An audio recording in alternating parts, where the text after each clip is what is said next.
Hey guys, welcome back to my channel. My name is Ray. I'm a detransition male, and today I'm going to be responding to another controversy about trans women in female sports. So, the controversy stems from this progressive media outlet called the Young Turks.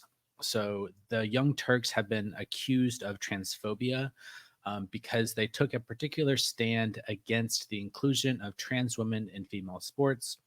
So the Young Turks are generally very progressive. They consider themselves trans allies in many other respects. However, on the particular issue of trans women competing in female sports, they said, like, that's going too far. That is like not a winning political issue. We're going to lose on this issue if we kind of go along with the trans activists on this particular issue because it's just, plainly evident that it's unfair. And like many people agree, and it's a losing issue because people who aren't, wrapped up in the trans ideological worldview, they recognize that this is like, a clear cut matter of empiricism and objectivity. And so if we don't take a firm stand on this particular issue, then we're going to lose in electoral politics because, this is just obviously one area where trans activism just goes too far. And so, as a result of taking this particular stand on the issue of trans women in sports, the Young Turks have been accused of transphobia. And a lot of other people have sort of responded to this, saying, no, we need to support trans inclusion in female sports because if we cede ground on this particular issue, if we buy into the right wing framing of this particular topic, then we're just going to, you know, um, yeah, it's not going to work because it's just a right wing talking point, and we have to stay firm and we have to accept the trans activist position on this, which is that trans women ought to be fully included in female sports, independently of any sort of biological considerations. So Sam Cedar on the Majority Report, which is another independent left-wing media outlet, so he takes a stand. The argument on this, or the title of this YouTube video, is "Bad Faith Justifications for Trans Political Persecution Must Be Met with Militant Advocacy." So let's see what Sam has to say on the Young Turks and the Young Turks taking a stand on the trans athlete issue. And I don't even have the mental capacity to just be doing 3 hours of dry interviews. But the point is that what dictates what we do here? And I remember years and years ago, I would get arguments with a caller, I shouldn't refer to what we do here as propaganda. Propaganda to me has always been a value neutral term. It is when you have an ideology or a set of issues that you're promoting or whatever it is, you are putting out content in it with an eye to that. I think you could argue that in some way, all media is propagandistic.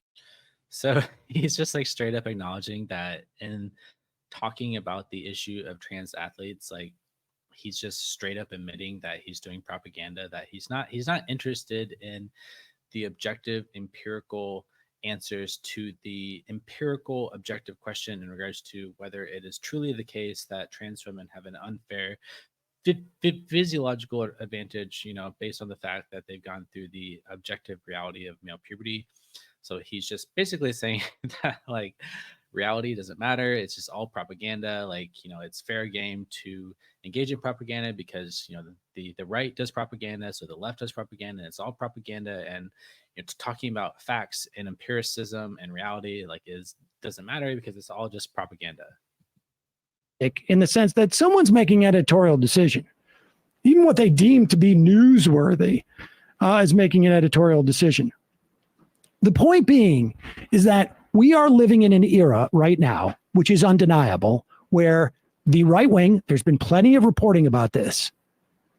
The Republican Party, the right wing, the conservative movement, all those things, there's not a lot of daylight between any of those things, specifically was shopping around for something to motivate its fundamentalist base and fall in the wake of gay marriage, not causing typhoons and dogs and cats falling from the sky. They came upon transphobia. And the way that it ended up playing out was in the context of it dovetailed with some schooling issues and CRT and keeping people home from school and this and that, which not to imply that this is something that's incredibly novel, but in terms of its growth, it is quite clear what's going on here. There's a concerted effort to do this.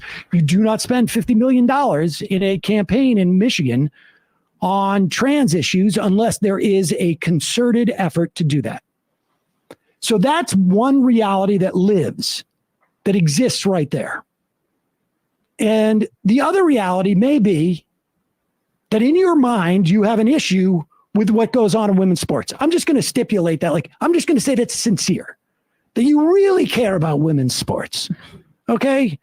And you have some. So this is sort of the whole framing of you don't really care about women's sports. You're just interested in using transphobia as a wedge issue because it's politically convenient.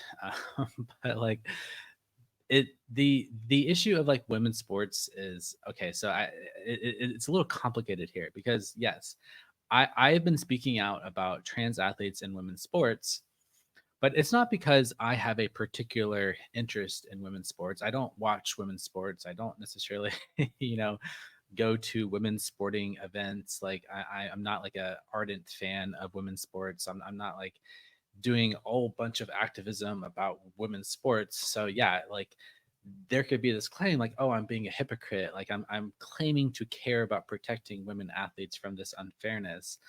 But for me, it's not really about women's sports per se. It's more so about the way in which the woke left has made it impossible to speak about epistemology and reality in a way that clearly defines the distinction between sex and gender, because that's what the trans athlete issue is about. Ultimately, it's about the fact that the trans activists want to blur the line between sex and gender such that gender becomes a replacement for sex.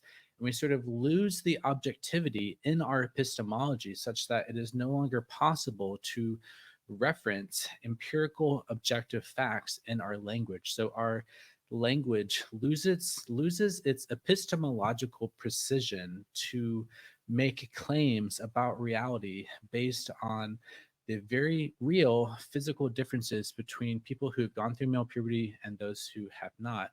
And the sort of erasure of that distinction between sex and gender, it's more about an epistemology issue. It's about objectivity. And this goes back to the overarching intellectual trends undergirding the woke movement as a whole, which go back to postmodernism, to the deconstruction of objectivity in science, which is a postmodernist critique of the objectivity of science, saying that the scientific enterprise, this whole business of talking about, objectivity in the biological sciences, that's just a program of the white patriarchal cis hetero scientific European establishment, which is just clearly interested in making these differences between males and females. There's the accusation is that European science is biased due to their inherent patriarchal desire to maintain their power and dominance in society, and that is the only reason why they have come up with this difference between males and females. And it's not truly objective because it is impossible to get outside of our own heads. It's impossible to get out of the particular, relativistic paradigms in our minds, our cultural frameworks that are situated by these power dynamics. And so that is what the ultimate claim is about. It's whether objectivity in science is possible, whether objectivity in our language is possible. Like when we use the term male and female, are we referring to something that's real out there in the world, independent of our cultural frameworks, independent of our interpretation, independent of text, independent of language, independent of anything? And the postmodernist framing on this says that that project of getting outside of our own heads and making reference to a physical reality independent of the human mind, independent of human narratives, the postmodernist project says that that is impossible. And that is the epistemological and philosophical and metaphysical basis for the deconstruction of the sex gender binary, such that they'll say that, you know, if we like remove these power dynamics in the field of science, because they'll say like, well, science is a human enterprise, and because it's a human enterprise, like the scientific project is governed by these pragmatics of power. And so the vested cis heteronormative white patriarchy, whatever, in science is, you know, making these statements about males and females in order to oppress the marginalized people, you know, for example, trans people. So that's what it's all about. Like, yes, I don't necessarily have some, I'm not like a women's sports super fan, but I do care about the fact that the woke trans ideological activist framework is making it difficult to maintain the objectivity of the physical sciences and talking about the very real biological differences between males and females. So for me, it is about taking a principled stand on the legitimacy of an objective epistemology that makes a claim that it is possible to refer to a physical reality independent of our narratives and independent of propaganda. So it is the desire to get outside of propaganda and talk about science in a measured, objective way, independent of these, you know, power dynamics. And yes, there are power dynamics in science. There are pragmatic issues in regarding, like, you know, what gets published and what doesn't get published, what research gets funding and what research doesn't get funding. But I still think that at the epistemology level, we need to like hold firm to the possibility that we can like successfully refer to the outside world, such that when we use the term male and female, we are referring to something real that's mind independent. And I think it is very important for us as a culture to maintain a firm grip on reality, because otherwise it becomes difficult. Like the left is all about like, oh, you know, trust the science, like climate change is real, and like you know, but if you want to trust the science and maintain the objectivity of scientific discourse, then you have to also grant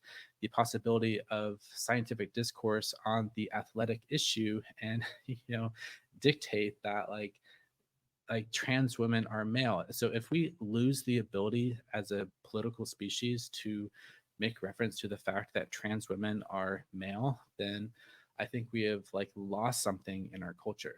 Okay, let's keep watching. Have some really thoughtful or even non-thoughtful ideas about what should happen in women's sports. If you do what we do here, which is what is going to help not immiserate a specific group of people, or what is going to mitigate doing that, or how do we protect those people?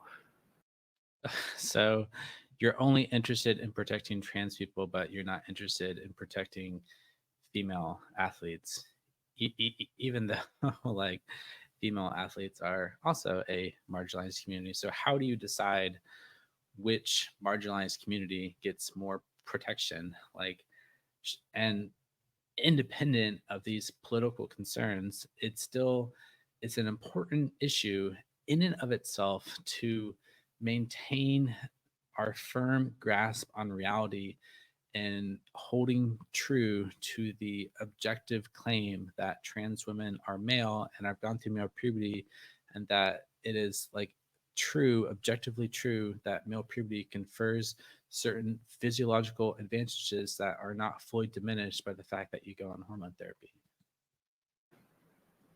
even if you believe deep down, like I feel very strongly about, women's sports, Right. which, people can be a little skeptical of that case in some instances, but regardless, I'm sure there's somebody.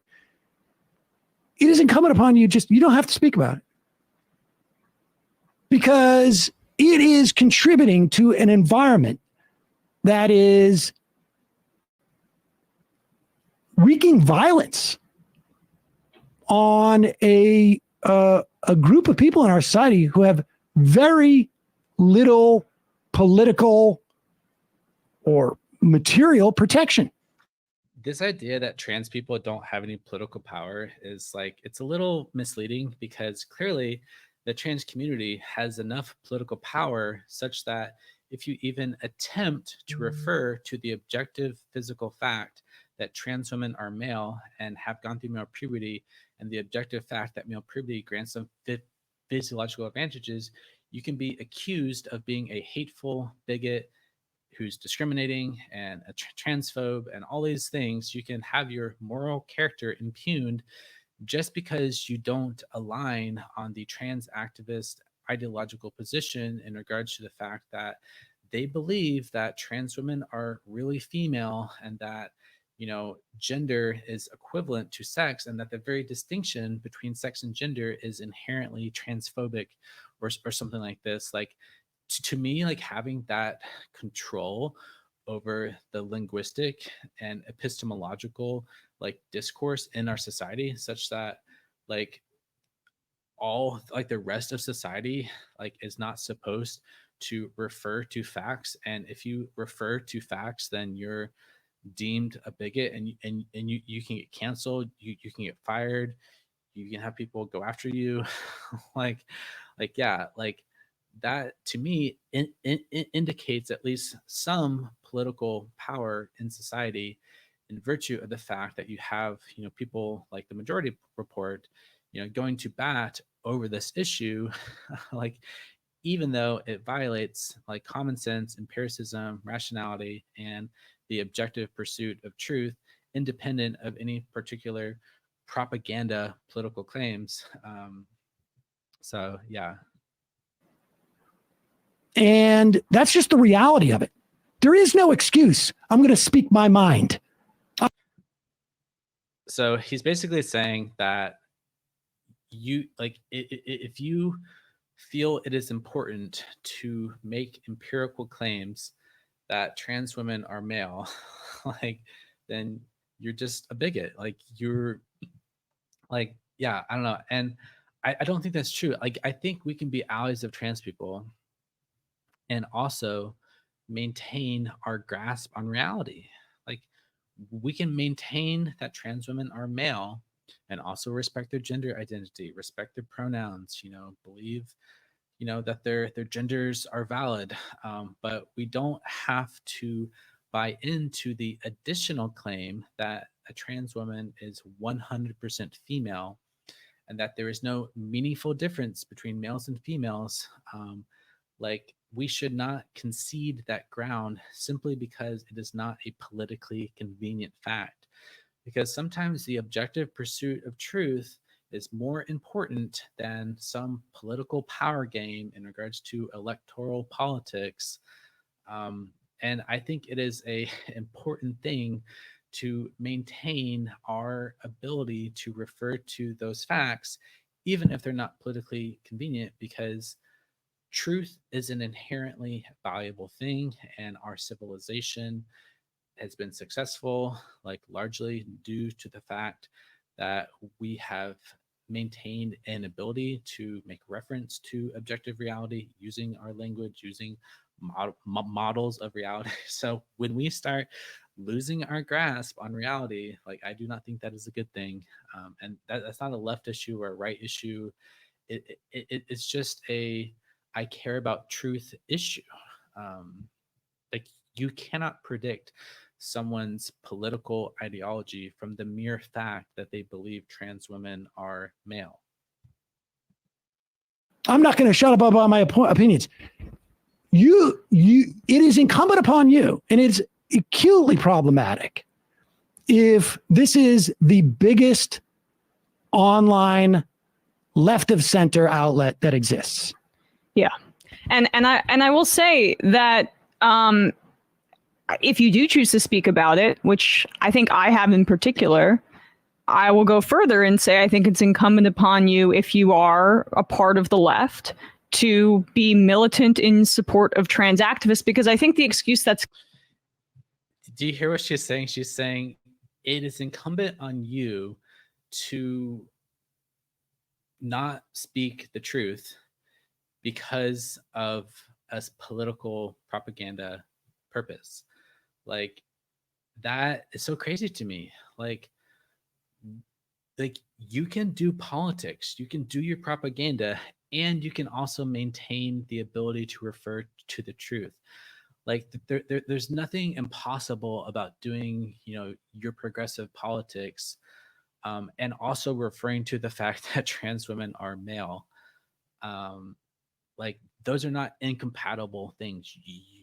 You can be a progressive, you can be on the left, and you can believe that it's possible to refer to basic facts about reality.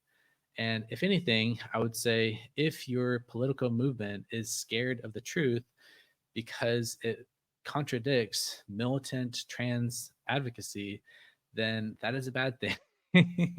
So yeah, I don't know. This is wild to me.